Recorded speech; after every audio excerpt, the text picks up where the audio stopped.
Sunt monahul Teodot de la Mănăstirea Petru Vodă. Eu sunt biolog din Bucuș, din apropierea dumneavoastră. Și mănăstirea noastră, după cum știți, este închinată sfinților care au pătimit în temnițele comuniste. Prin Părintele Arhimandrit, dragul nostru Părinte Iustin Pârvu, care în momentele acestea are nevoie de rugăciunile câtor mai mulți, aflându-se la Cluj cu o problemă de sănătate. Eu voi încerca să fiu cât mai scurt și cât mai clar. Este o vorbă la român care spune: cine se aseamnă, se adună. Faptul că domniile voastre, noi cu toți ne-am adunat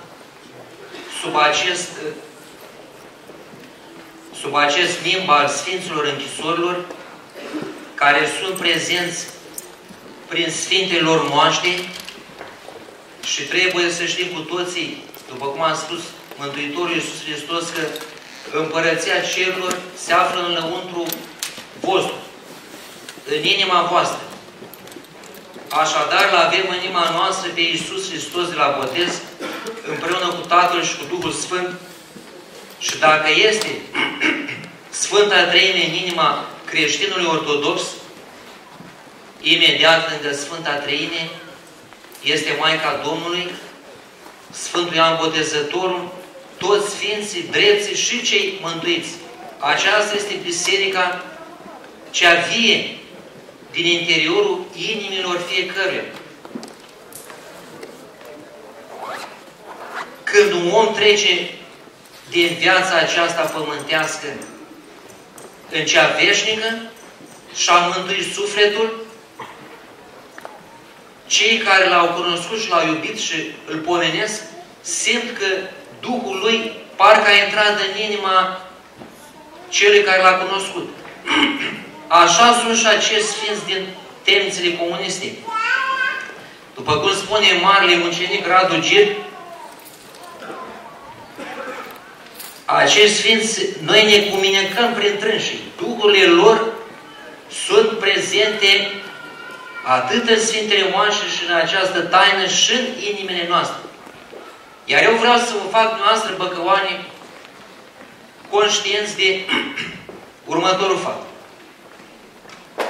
Și anume, știm din istoria mântuirii că lumea a fost ținută de Dumnezeu prin rugăciunile drepților, a Sfinților.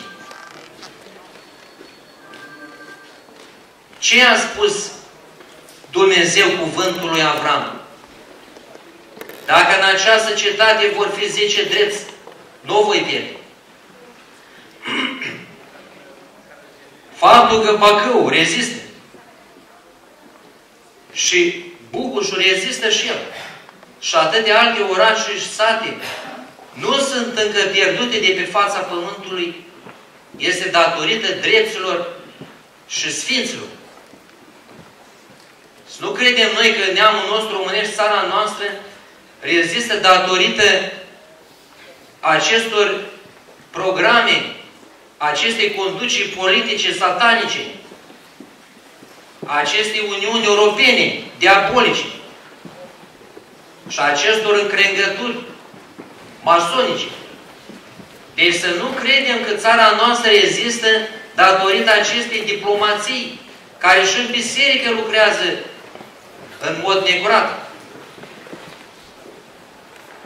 ci datorită faptului că avem drepți sfinți și între noi, bieții pensionari, chinuiți de toate regimurile, copii nevinovați, bolnavi prin spitale. Țara noastră deci există prin aceștia, dar și mai ales, spunem noi, prin acești sfinți care au pătimit în temnițele comuniste. Este foarte bine că îl cinstim pe Sfântul Antonie cel Mare, pe Sfinții Patericului. Citim Patericul. că îl cinstim pe Sfântul Nicolae și ne rugăm lui, pe Sfântul Mare Mucenic Gheorghe, a cărui prăznire săvârșim azi. Dar este neapărat necesar și datorie să cunoaștem și să cinstim pe acești sfinți care au pătimit în secolul trecut pentru neamul nostru românesc ortodox. Ortodox pentru că în acest Bacău, după cum știu eu, știți și dumneavoastră, aici este și o puternică propagandă și lucrare catolică, papistașă, susținută chiar de ierarhie, de Preasfințitul de ei. Să știți că neamul nostru românesc este ortodox, nu este catolic. Valeriu Gafencu, pe care îl aveți dumneavoastră în apropiere, care zace acolo cu Sfintele Moaște, nedescoperit datorită lașității și fricii mai marilor de aici, acest Valeriu Gafencu a fost ortodox. Aceasta este singura credință mântuitoare. Iisus Hristos, după cum foarte bine a spus Părintele Arsenie Papaciuc, Hristos este ortodox. De ce? Pentru că El cinstește desăvârșit pe Tatăl Său, împreună cu Preasfântul Duh. De ce a murit Hristos? Pentru că a mărturisit adevărul despre El însuși. Și anume că este Fiul lui Dumnezeu. Așadar, și acești sfinți din închisorie au urmat pilda, crezut am pentru aceea am grăit. Au crezut în Hristos și l-au mărturisit în fața valului prigoanelor comuniste. Deci îl aveți în apropiere pe Sfântul Valeriu Gafencu, la Târgu Ocna. Și din păcate n-am văzut așa mulți băcăoani care să vină la pomenirea Sfântului din 18 februarie. Poate unii nu știu data trecerii lui acele veșnice, dar să știți că ei țin țara noastră cu rugăciunile lor. Iar eu am fost aici invitat, nu am fost anunțat înainte, doar acum mi s-a spus, să vă spun concret despre două dintre craniile la care v-ați închinat și probabil vă veți închina la sfârșit cu toții, și anume din partea stânga mea spre dreapta, primul și al treilea. Primul este capul Sfântului Mărturisitor Atanasie Ștefănescu. În lume, pentru că a fost călugărit la noi la Petru Vodă, îl chema Alexandru Ștefănescu. Acest om a fost legionar, din tată legionar, și trebuie să nu ne mai complicăm prea mult cu mintea. Trebuie să înțelegi următorul lucru. Această mișcare legionară a apărut de la Duhul Sfânt, prin Sfântul Arhanghel Mihail și Căpitanul Cornelius Giacomean. Acesta este adevărul. Orice studiu s-ar face cu privire la înființarea acestei mișcări, pentru că sunt mărturiile chiar ale Căpitanului, arată că a fost de la Duhul Sfânt. Și el a și spus că când a înființat această mișcare, a avut revelația biruinței. S-au alăturat acestei mișcări toți care au simțit ortodox românești. Și biruința lor a fost nu o biruință, a fost și o biruință pe tărâm politic, în anul 1940, dar cea mai importantă biruință a lor a fost cea în veșnicie, adică biruința crucii. Mântuitorul Iisus Hristos, ca Dumnezeu, avea putere să stăpânească toată lumea și pe oameni, numai printr-un simplu gând. Dar n-a vrut așa, a vrut prin cruce să ne mântuiască. Asta este taina mântuirii, prin cruce. Părintele Atanasie a făcut 21 de ani închisoare pentru Hristos și neamul românesc și ultimii 5 ani din viața lui a petrecut la noi la mănăstire. A încercat mai întâi să meargă la Părintele Arsenie Papacioc, fostul Anghel Papacioc, colegul lui de detenție din Temniță. Dar acolo, fiind mănăstirii de Maici, a venit l-a îndrumat Părintele Arsenie la Părintele Iustin, care și el, știți, a făcut 17 ani de Temniță. Părintele Atanasie, Dumnezeu a rânduit 21 de ani. Și o zi este greu în detenție, dar 21 de ani. Eu l-am cunoscut personal, caracteristica lui esențială era curajul. El a și spus, eu n-am cunoscut în viața mea ce este frică. Așa a fost darul Dumnezeu în sufletul lui. A învățat medicina empiric de la Dumitru Uță, dacă ați auzit de el, cel care a ținut cu medicina tot aiudul, a fost cel care a deschis aiudul, a înființat, așa zicem, aiudul. Și printr-o minune s-a făcut descoperirea Sfintelor lui Moașe, și anume, la o zi după prăzduirea Sfântului Valeriu la Fenu, pentru că el a cunoscut pe Sfântul Valeriu la Fenu. Iar noi cu toți ne-am rugat, Doamne, ajută-ne să descoperim, să iasă la iveală Sfintele Moașe ale Sfântului Valeriu la Fenu.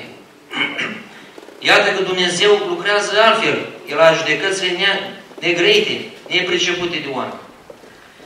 Și a rânduit ca exact la o zi după ziua Sfântului Valeriu la Fenu să moară cineva din mănăstire, să fim nevoiți să săpăm acolo în cimitir și să dăm peste sicriul Părintelui Atanasie. Și atunci am văzut Sfintelor Seminte, le-am arătat și Părintelui Sfânt și toate probele sunt de Sfinte Moașe, chiar o parte din trupul său nu este putrezit. Și a făcut și o minune când l-a dus în biserică, capul lui a vindecat un iromonat de o problemă de sănătate grea. Deci primul din stânga este Părintele Atanasie Mărturisitorul. Al treilea este Tudor Popescu. Ce vreau să vă spun despre acești sfinți, pentru că Dumnealui a zis ce model le oferim. Trebuie știut că sfințenia este legată de smerenie. Sfinții autentici și smerenia te învață să acoperi faptele bune. Mântuitorul, după ce a făcut minuni, totdeauna s-a retras, s-a fugit de slavă omenească. Unii vor să ridice catedrale, să chinuie pentru asta. Fac chiar și compromisuri. Adună bani în momente foarte dificile pentru țara noastră. Alții, în schimb, ca să rămână în istorie numele lor. Unul a făcut Casa Poporului din paranoie. Altul vrea să facă catedrale ca să rămână în numele în istorie.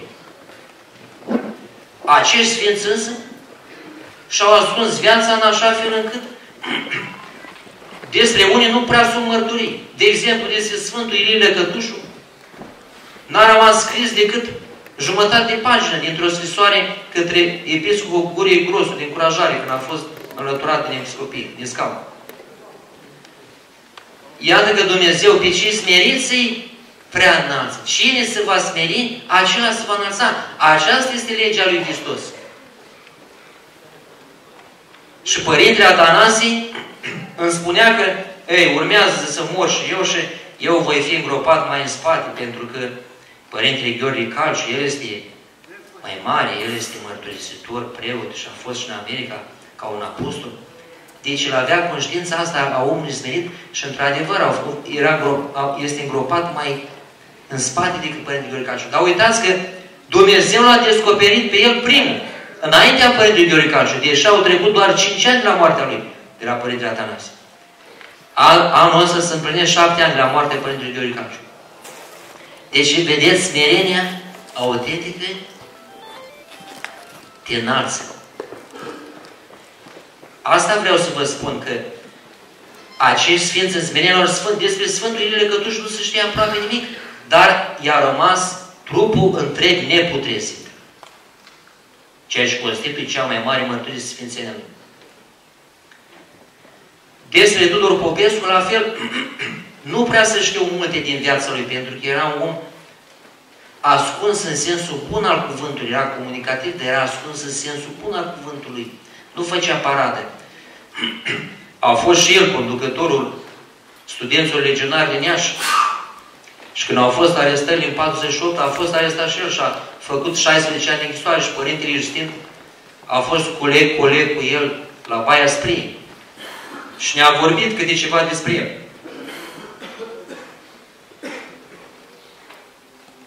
El în închisoare îl ajuta pe Nichifor Crainic, un alt sfânt mărturisitor, și mai dădea din rața lui de mâncare. Sărea în ajutorul celor care erau chinuiți, diferite boli, și bătea în ușă până vineau gardieni și în urma scandalului care făcea, mereu era băgat la carceră Tudor Popescu. Datorită acestor încarcerări, ultimii 2 ani din viața lui n-a mai putut să stea în picioare și să mai iese din casă. El a stat în Iași, avocat. Se ruga mereu și citea. Dar încă din viața lui este o mărturie că niște prieteni din acel bloc, doamna Epifania respectiv, avea dureri de cap. Când vorbea cu el, o lăsau durerile. Deci darul vindecărilor și a tămădurilor avea încă din viață. Și era un om foarte smerit și de o blândețe rară, caracteristică a sufletului lui. Pentru că toți sfinții împrumută din desăvârșirea Mântuitorului Iisus Hristos, fiecare ce este propriu. Deci al treilea este Sfântul Mare Mucenic, îi zic eu, Tudor Popescu, primul Sfântul Mare Mucenic Atanasie Ștefănescu. Și după cum am început, acești sfinți ne țin pe noi în viața, în legătură cu Dumnezeu, mijlocesc să nu fim pedepsiți noi după cum am meritat cu urgia dreaptă a Domnului, datorită multor noastre fără de legi. Cea mai mare parte lor, de la Iuțu, nu li se cunosc numele. Și la Târgu Ocna, în urmă cu 2 ani, s-au început săpături pentru aflarea Sfântului Valeriu Gafencu, dar iată că Dumnezeu a rânduit altfel. Tot o minune. Și anume data de 6 septembrie, cine se uită în calendarul creștin ortodox va vedea, 6 septembrie este minunea Sfântului Arhanghel Mihail din Colosie. S-au descoperit Sfintele Moaște a 4 întemnițați de acolo, la o adâncime de 1,80 m. Există un plan de a se continua acolo lucrările de dezgropare și de căutarea acestor Sfinte Moaște. Dar ce vreau eu să vă spun, domnilor voastre, în legătură cu zilele pe care le trăim. Cineva care a trecut și el prin temții comuniste, dar încă este în viață, a spus: Doamne, ajută-ne să ne dăm seama pe ce lume trăim. Și în duhul acestei rugăciuni, să ne ajute Dumnezeu să ne dăm seama pe ce lume trăim, m-am întrebat și l-am întrebat pe Dumnezeu.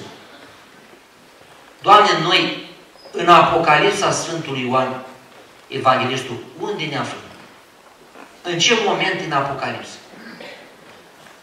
Și iată că Dumnezeu mi-a dat răspunsul prin 2 părinți duhovnicești din Grecia, despre care poate unii ați auzit, și anume, un părinte pe nume Nectarie și alt părinte pe nume Elpidie. Aceștia 2 se roagă la Dumnezeu zi și noapte să-și mântuiască și sufletele lor și a celor păstoriți. Și iată ce le descoperă Dumnezeu. În ce moment ne aflăm noi la Apocalipsă? Noi ne aflăm în momentul arătării în lume a prorocului mincinos al Anticristului. Așa a spus Duhul Sfânt prin acești 2 părinți greci. Anticrist a avut mulți proroci mincinoși. chiar după Mântuitorul. Toți tiranii aceștia, Dioclețian, care l-a chinuit pe Sfântul Mare Mucenic Gheorghe, Hitler, Mussolini, toți acești nebuni, socotiți proroși mincinoși ai Anticristului și chiar un fel de anticrist. Dar acum avem de-a face cu prorocul mincinos al Anticristului, asemănător cu Sfântul Ioan Botezătorul, înainte mergătorul Domnului. Pentru că Satana nu este creator. În legătură cu asta, că Satana nu este creator, vreau să vă spun un lucru foarte important. Că acum bântui peste tot, cum era Partidul Comunist înainte, cine nu intra în partid n-avea acces la bunătățile lumii acestea. Acum bântui peste tot această organizație, domnule, a masoneriei. Clubul Rotary, Clubul Leilor, alte cluburi, Ritul Scoțian, toate drăcovenile astea fac parte din masonerie. Ce declară masoneria? Noi suntem oameni buni, domnule. Noi suntem o organizație umanitară. Noi ajutăm cu bani. Noi facem spitale. Chiar dăm bani și la biserici. Dar cui vă închinați dumneavoastră, domnule? Că așa a fost și în viața Sfântului Mare Mucenic Gheorghe. A intrat într-un templu și a spus idolului, tu ești Dumnezeu la care eu îți aduc închinare? Și atunci în acel idol s-a auzit o voce plângătoare a unui demon care a zis, nu sunt Dumnezeu. Cel pe care mărturisești tu, adică Hristos, este singurul Dumnezeu. Iar noi suntem dintre îngerii căzuți care ispitim pe oamenii care sunt stăpâniți de zavistii. Și atunci Sfântul Mare Mucenic Gheorghe i-a spus, și atunci cum îndrăznești tu să stai în fața robul lui Dumnezeu care sunt eu și mărturisesc Hristos? Și atunci s-au prăbușit toți idolii. Gândindu-ne la această masonerie,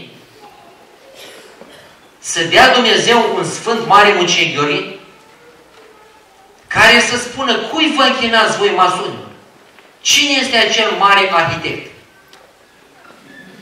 Și atunci, iată ce răspuns ne dă în al preasfințitul Serafim al Pireului, acest mare mărturisitor de zilele noastre, care spune, mare arhitect nu este Dumnezeu. Pentru că Dumnezeu este creator, nu arhitect. Arhitectul zidește din ceva care este deja. Dumnezeu face din nimic. Și atunci acest mare arhitect este Lucifer, îngerul căzut. Deci atât la ce se închină acești masoni? La Lucifer. De aceea avem nevoie de credința Sfântului Gheorghe, de curajul lui și de mărturisirea lui, ca să putem să răzbim în vremurile noastre. Și revenind, am spus că, Doamne, ajută-ne să ne...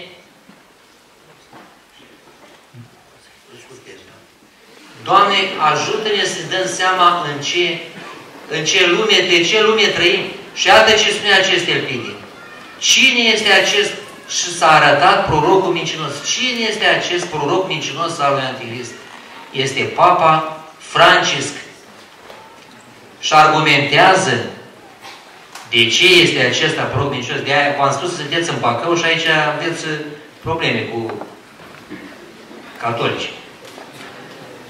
Noi nu urâm pe nimeni, noi urâm minciuna, iar credința lor este o minciună. Ceea ce o adeverește Iisus Hristos însuși la Ierusalim când se pogară Sfânta Lumină numai la ortodoxi. Așadar, în acest moment ne aflăm și cum îl vom birui pe acesta? Trăind cât mai ortodox, spovedindu-ne, împărtășindu-ne regulat. Și ce va face acest proroc mincinos? Pentru că s-a vorbit și despre experimentul Pitești, în care Țurcanul le spunea, așa le spunea deținuților, vă voi cunoaște până și gândurile. Iată că acest experiment Pitești evoluează și în zilele noastre ajunge la performanța tehnologiei chipurilor, care anul trecut, în 2012, au realizat un scanner din satelit care poate citi gândurile oamenilor. Dar nu îi poate influența, decât dacă au chipul implantat. De aceea batem noi ferul pe problema chipurilor, pentru că la urmă aceasta va fi pecetea la un moment dat. Iar aceștia, sfinții aceștia, dragul este același. Cu același satanul care s-a luptat în secolul 20, același diavol este și în secolul 21, numai că are alte măști. Alte măști. Ei l-au biruit cu ortodoxia, cu Hristos care este ortodox.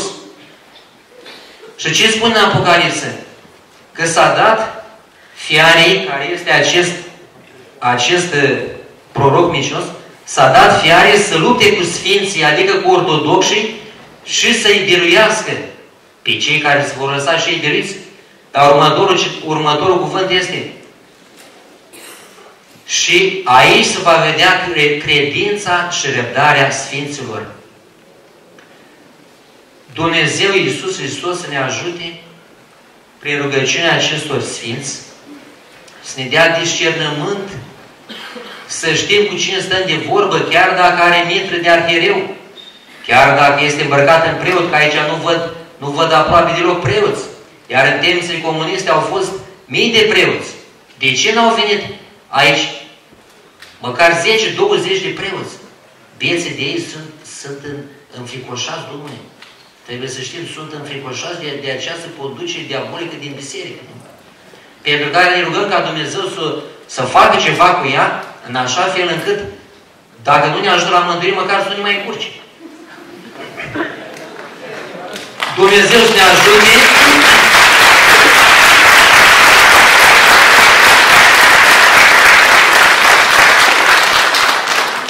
Domnul Dumnezeu și Mântuitorul nostru Iisus Hristos, pentru rugăciune preacurate Maicii sale și ale tuturor Sfinților în temnițe comuniste, să ne ierte, să ne miluiască și să ne mântuiască. Amin. Mulțumim, Părintele.